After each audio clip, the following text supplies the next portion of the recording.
Hello everyone, welcome back to another episode of Game of Thrones When It's Coming. This time around we are going to take a look at Gloria's Battle again. We are currently in the third week, I believe it is. And yeah, as you can see, things have developed quite a bit. We have now, I believe, a little bit under 10 days left, roughly 9 days and 15 hours or something like that. Until the event is finished, and well, majority of the NPC classes are basically taken. At this point, or at this stage, it's mostly turned into PvP battles, so the costs are starting to increase rather fast, and some of the smaller factions and so on are also trying to engage and have direct fights rather than that they weren't able to take down the NPC castles, for example, or would have a lot of casualties trying to take down the NPC castles. At the same time, the mid-circle also opened up with the glory forts around, not glory forts, glory gates rather, and then the Gloria City in the middle, giving the 3k influence points and 10% casualty rate. So Red, Scarlet and Purple had a race for it, but in the end Purple managed to get it before, declare war before Scarlet was able to, so that's quite interesting. I'm in the Long Reach faction. We've been expanding up towards the north, taking the second buff hive away from the Frost faction. We had a small fight against the Justice one. They did not really hit us at all, really. They are mostly occupied fighting the Shadow faction, and Lord Spain has been run over by the Shadow faction, but they are also trying to fight back right now. So as you can see, the smaller factions that are on the map could actually end up being the game changer in terms of influence points by forcing some buildings away from other factions and stuff like that. You can see in the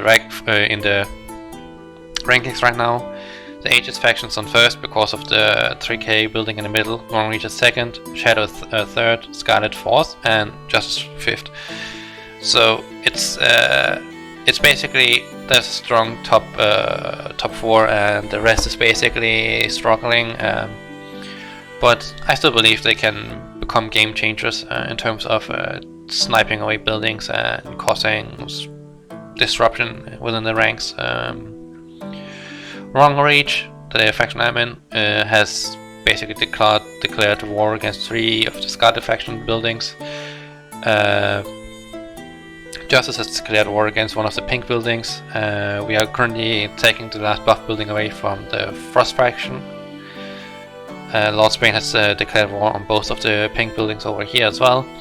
And yeah, Tempest is kind of doing their own thing. They can't really progress as the map is currently. And Aegis faction is basically sitting uncontested for some reason. They aren't really getting attacked, they're not really attacking anyone either. They're just sitting there trying to play this game passively, I guess. So it's definitely interesting. Because of the state having turned into a more PvP heavy situation, there's of course a lot of focus on how you manage your military positions and how you manage your talent as well. That's something I will go deeper into in a bit.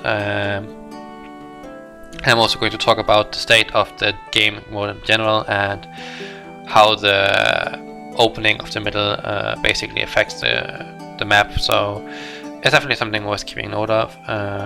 We've basically completed all the well progression quests. We have the last one now, but it's basically complete already. We have more than 150 neutral cities that's occupied, and yeah, then the Glorious Lord will come down to who ends up with the city at the end, I would assume, and that's generally okay, I suppose. The costs though are racking up slowly, and I have to say I'm sitting at around 10k points or so. I've had a couple of attempts at the Glory raffle, and at the same time I also had a few from the world progression quest and so on, and The rates are kinda... I'm not super keen on the fact that it's a wheel reward system, rather than actually having a shop with different rewards where you can pick out what you want or something like that. Right now I would say the system benefits the whales a lot, especially once you look at rewards for faction influence, individual elimination and individual contribution. You can see there's a big disparity between the rewards you get. For example, individual elimination is mostly for whales, and you can see like the first one gets basically 30 tries in the wheel, second one gets 25, third one gets 20, the top 20 gets 18, and so on. And majority will be sitting, like stronger mid-tier players will maybe sit at 16. Yeah, 16. Maybe they're looking can squeeze into the top 20, but with so many whales on this event, they will most likely have 16 or 14 tries, and that's like barely half of the first place one. And of course, it's also like top 3 only gets the castle skin, and that's kind of like, it's a nice thing to have, but again, it's like kind of whale exclusive. But I'll talk about more of that in a moment. So. Let's go take a look at what's to come. So let's take a look at the Glorious Battle Week 3. Some points to note, some stuff to note that I will say about this event that I have noticed until now. First of all, we're going to take a look at talents and special skills, because that's quite an important aspect of this game at this point.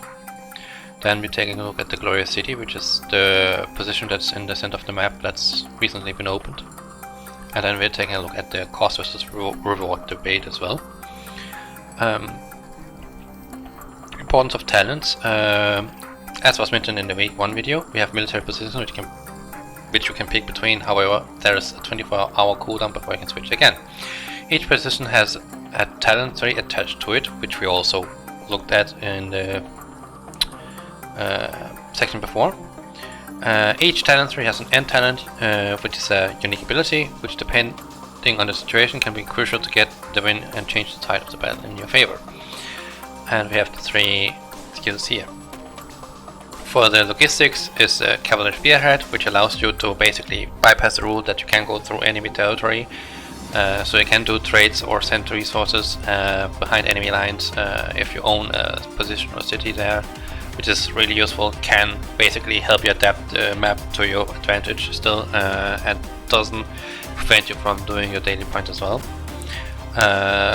For the defense trees, that's this covered operations, which basically allows you to send in defensive lines into positions that are behind enemy lines, so your troops can still go through enemy lines to reinforce a place, which they can't otherwise. So it's a good thing to have in the later stages of the event, where your area might be cut off or enemies will try and snipe through a certain section, and you'll be able to just bypass that by having this skill or this talent open.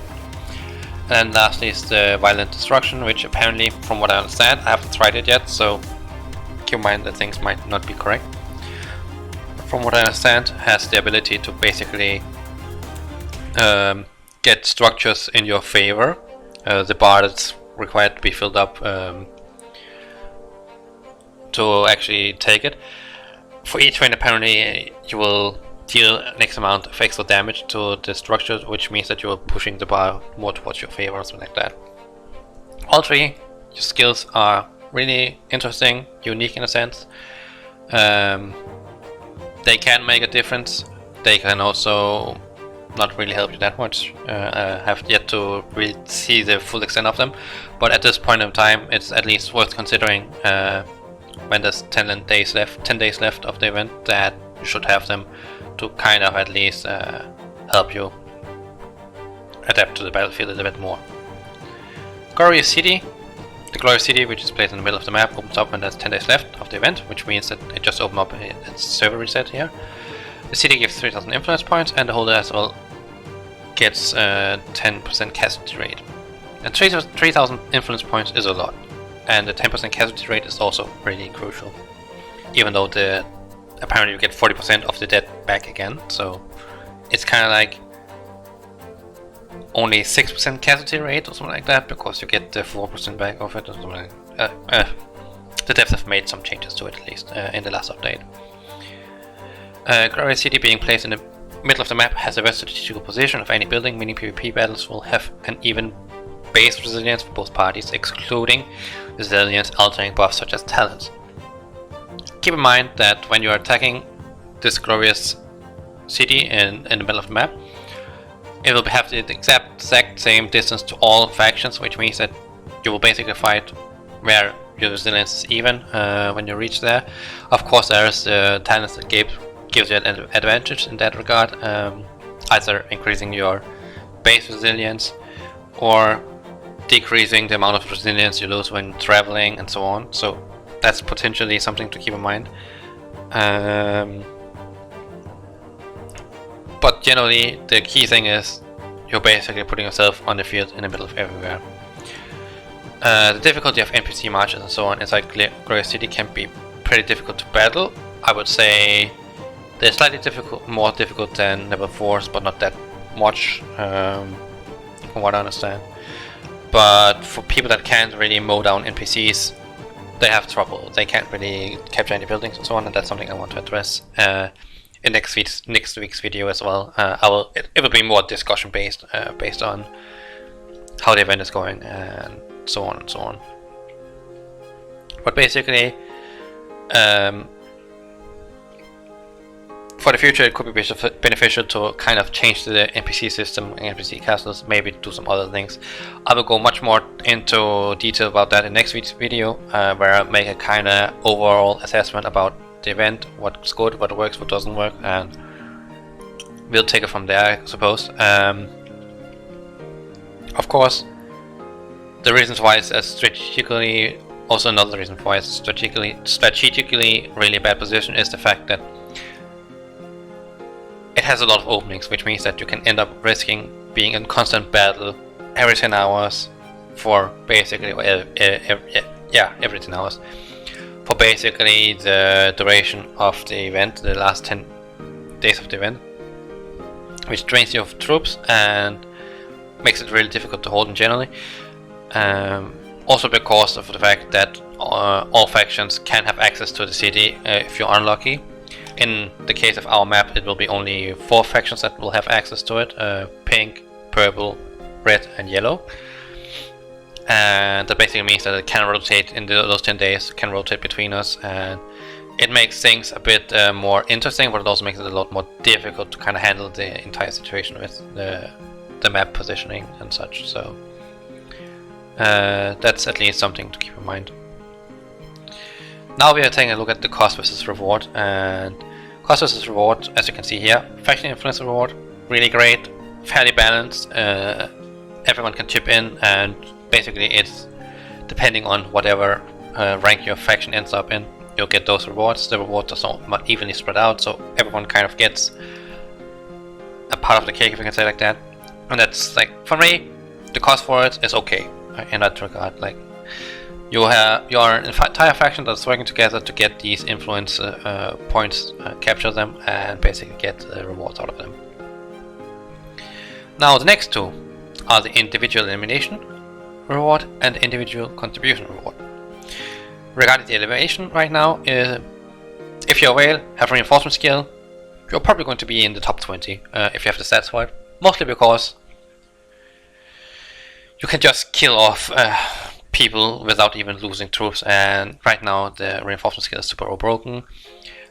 For mid-tier players, low-tier players, they have to pay a lot more, they are losing troops, they actually have to put in a lot of effort, a lot of time, a lot of spending. I'm a low mid-tier player and I spent probably 300 days worth of speed-ups in this event in terms of training, in terms of healing, all that kind of stuff. And that's also with maximized healing reduction, maximized training and so on. Like, I have done everything I can to make the cost as low as possible, and I've also spent billions of resources to kind of hang on. And as it is right now, I'm currently running 40% T3 and 60% T4 because I can't afford the full T4 marches. It's simply too expensive. And right now the whales have an extremely unfair advantage in my opinion, because they can basically cap the first place, the top 20 points, which means that we are basically second, like the people that are paying a lot of a lot of in-game resources, speed up and so on, they are paying a lot to get secondary rewards basically. And in regards to individual contribution, it's kind of the same. The whales, because they can overcap the contribution, daily contribution, are basically getting tons of contribution points through killing and basically doing war, whereas the ones that are doing logistics and so on can barely even fill up the daily quota for what they are allowed, 40 points or 400 points a day. And that's something that will need some addressing, but I will go more into details about that in the next video. But right now, after this, right now here with the individual contribution and so on, it's heavily, the whales basically getting the best rewards for the lowest cost, because they have a skill for dragon that basically makes this entire game mode broken for them, whereas others that have to actually sacrifice troops and pay for it, they can't really contest for top spots, and they basically have to accept the fact they only get secondary prizes, if you can say it like that, and they won't get anything better than that. So that's kind of the gist of it, but I will keep it like this for now. I'll go more into the details about the discussion next week, and yeah, we're going to take a quick look back inside the game right now. I hope you found the last section useful. It helps give you some other views on the event, I guess. So currently we have the, as a snaps last update, we have the flower carnival going on, and we're getting rewards there. We have the hunting festival going on as well, for people to get whatever they want there if they want to get it. If they want to clean the board, you have to basically pay for the free 50k blue diamonds, I believe, and 12 million gold or something like that. Can it be true? No mind, 4 million gold and 50k blue diamonds, and then 3.6k black diamonds to actually clean the entire board if you want everything in there. So that's up to you. And then we have 2 more events coming up, one tomorrow and then one the day after. I would assume the one the day after is probably the Awakening. Might be the Aslan Awakening, might also be the Peter Awakening. We've been teased a little bit, so that's to come at least. And yeah, not sure what the other event is going to be, but it might be useful, might be interesting. So look at it, keep it in mind, and try to do your best in it. Of course, do your best in Glorious Battle as well. This is going to conclude my week 3 video in Glorious Battle. I hope you liked it. Comment and subscribe to the channel if you want to. If you're new to the game or generally want me to focus on something, you're welcome. There are also other videos that you can look at for other parts of the game if you're interested in that, want to look at guides and so on. And then of course there's the link down in the description below for the game if you want to play the game. There's also for the music that I've used in this video, from the channel at least. And then there's also of course the Discord group for Game of Thrones when it's coming. If you need some help from moderators, you need some help from the community, you can go there. If you just want to chat, it's also fine. And this is going to be it for me this time around. So take care guys, good luck in Glorious Battle and other events that are coming up, and take care. Bye bye.